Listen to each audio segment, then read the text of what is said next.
Here with Phil Pavitt, Transport for London's Chief Information Officer. Phil is speaking at an event on the 30th of April at Brunel University. My background is quite interesting, I guess. Academically, I wasn't particularly good. It doesn't mean I wasn't particularly bright. I don't think I was very good at applying that brightness to actually do a good job. And so I probably left college, not really achieving my potential. So my career, I guess, has been largely a series of decisions made, to start with at least, on what can I almost get away with, and really sort of doing jobs that were just about to my ability and not going much further. But I began to realise quite early in my 20s that if I didn't really sort of sort myself out, get my head engaged, utilise the skills I have got, and really start to think above where I was, punch above my weight, I was really going to struggle to make anything of myself. So as I began to put a more sort of human face on technology and apply it to business, I began to realise actually I had a skill. It was selling IT to IT users, to IT providers, and making it really work. And so in the last few years, you're right, my career is almost over now, but in the last few years I've reached the heights of my job and role because of that ability to recognise my worth, recognise what I'm good at, and then apply it to where users want to be. I think you've got to recognise your own ability. The people who allow others to set boundaries, be they organisations or be they other individuals, that is the wrong way to approach it. There are no boundaries. There are rules, there are frameworks, of course there are. But you've got to allow yourself to flow into those things. And then as you begin to recognise the potential you have, it becomes quite shocking. In fact, you often look back and you do things and think, was that me? Did I just do that? Was I involved in that? And the worst thing I think you could ever get at any of your careers is to look back and say, if only I'd done this, I wish I had. Go and do it. Go be yourself. Let people stop you doing things rather than be a person that others have to start you to do something. Most of where I work is full of inertia. You have to sort of try and galvanise people. Actually, I love working with people. I've got to say, stop, slow down. You can't go that fast. You can't do that much. They're the people you want to work with, and they're the people we should be. Everywhere I go, people say your organisational chart is the wrong way up. No, the lens they are seeing it through is the wrong way. I don't need to tell my people I'm in charge. My job, my pay, my role says that. They don't need to see it on an organisational chart to rub their nose in it.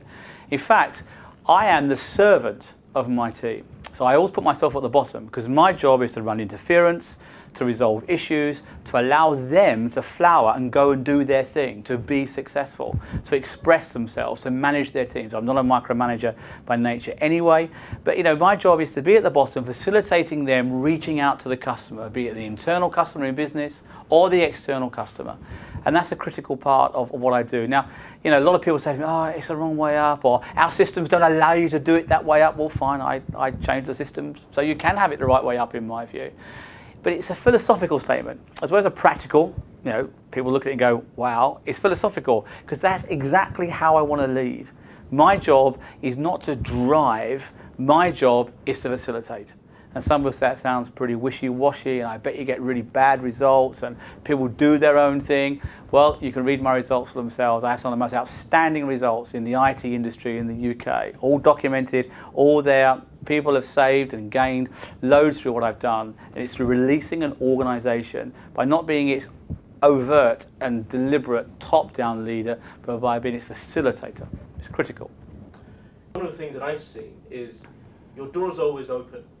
And managing a team of people that are in the hundreds, from about 600 to 800 people that you are responsible for in this organisation, why do you open your door so that anyone can enter? And how have you found that management technique in the success of the things that you've been doing?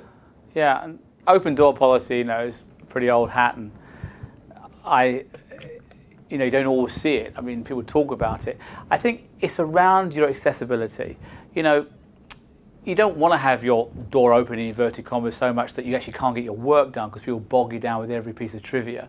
But my job is to allow people to communicate, and then for me to give them permission to go and do it themselves. And that's a critical part of leadership.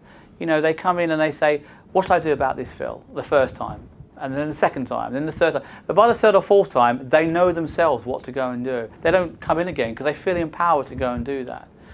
But then if there's something wrong comes up or something they're worried about, you want to have the freedom not to book a meeting or not to, your diary's full for 6 months or whatever these great leaders allegedly are. You want to be totally available. Now, it's a big drain on me personally. I mean, I've got to be very disciplined. As you know, Gary, I'm here for an enormous number of hours and I get all my sort of work done before the day starts and after the day ends, so allowing myself that freedom.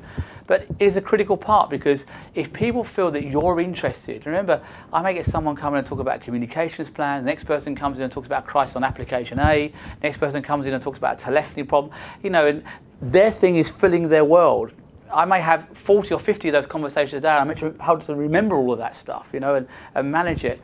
But if they feel you're involved in it and you're demonstrating you are, they feel that they carry your ownership a bit. You're not so far off, and eventually they're empowered enough to speak with your voice, speak with your strategy, be you. So I haven't got to be in all these various places. They are being my advocates, both in business and in behaviour.